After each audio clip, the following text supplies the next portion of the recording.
ఫైనల్‌గా success celebration పార్టీలో అయితే చాలా ఎమోషనల్ అయిపోతూ రావడం జరిగింది నిహారిక కొణిదెల. అయితే కమిటీ కుర్రాలు అంటూ నిహారిక తన 32 ఏళ్లలో తను తీసుకున్న బెస్ట్ డెసిషన్ ఈ మూవీలో వర్క్ చేయడమే అంటూ ఫైనల్‌గా నిహారిక కొణిదెల అయితే నేషనల్ అవార్డులు దక్కించుకుంటూ ఇన్ని ఏళ్లుగా తన కోరిక తీరింది అంటూ చాలా ఎమోషనల్ అవ్వడమే కాదు, అక్కడితో ఆగకుండా తన పర్సనల్ లైఫ్‌లో విశేషాలు అన్నీ కూడా బయటపెడుతూ వచ్చేసింది నిహారిక. తన ఫ్యామిలీస్ అండ్ ఫ్రెండ్స్ అందరికీ కూడా ఎంతో గ్రాండ్గా పార్టీ అందించేసింది ఈ సక్సెస్ సెలబ్రేషన్లోని. అయితే ఆ పార్టీ సెలబ్రేషన్లో నిహారిక మాటలు ఇప్పుడు హాట్ టాపిక్గా నిలిచాయి సోషల్ మీడియాలో. అయితే ఇప్పటికే నిహారిక తన పెళ్లిపై ఎన్నో వివాదాలు ఎదుర్కొంటూ వచ్చింది. పర్సనల్ లైఫ్లో అయితే తను ఒడిదుడుకులు ఎదుర్కొంటూ వచ్చిన ప్రొఫెషనల్ లైఫ్లో అయితే తను సక్సెస్ఫుల్ లేడీగా అయితే దూసుకుని వెళ్ళిపోతుందని చెప్పవచ్చు.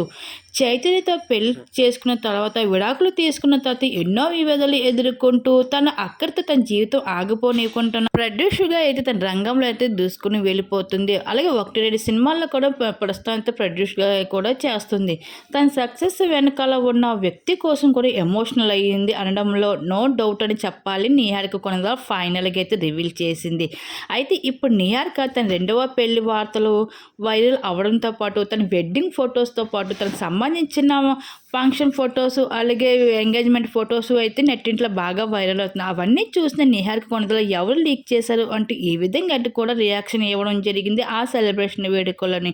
అయితే ఏదేమైనా సరే నిహారిక కొణిదెల రెండవ పెళ్లి చేసుకోబోతుందా లేదా అంటూ చాలామంది అభిమానులు అయితే డౌట్ పడుతూ ఉన్నారు. కానీ ఈ విషయాలన్నింటిపైన అయితే నిహారిక కొణిదెల అయితే అఫీషియల్గా అయితే రివీల్ చేయలేదు. ఏదేమైనా సరే నిహారిక కొణిదెల రెండవ పెళ్లి చేసుకుంటుందా లేదా అంటూ అభిమానులు అడుగుతున్న ప్రశ్నలకి మౌనంగా ఉండబోతుంది. కానీ అక్కడ ఉన్న విజువల్స్ చూస్తే నిహారిక తన భర్తే అంటూ చాలామంది అయితే అభిప్రాయం పడుతుంది. దీని మీద మీరేమనుకుంటున్నా మీ అభిప్రాయం తప్పకుండా కామెంట్స్ అయితే షేర్ చేసుకోండి.